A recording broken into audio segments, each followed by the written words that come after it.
Ito guys, yung sinetap natin sa solar nila mother and father. So, the moment of truth. Ito yung extension na kukuhanan ng kuryente sa battery. So, kailangan na natin isaksak. Ito. So, ito yung extension na galing sa solar. So, papaganahin natin yung TV.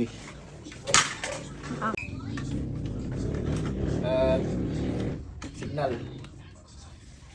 So, ayan ang remote. On.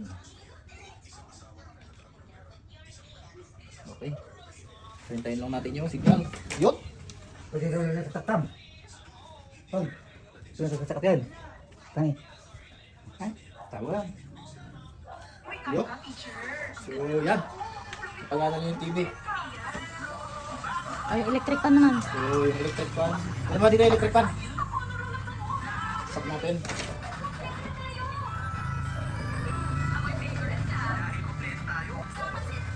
Sak natin.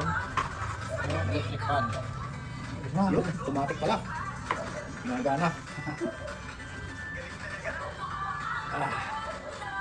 Pag-charge yung battery, pag-charge yung magkapon. So, tignan natin kung hanggang ilang oras yung kakayanin yung battery natin sa solar. Manunod tayo hanggang 10 hours siguro. So, keep watching mga katropa.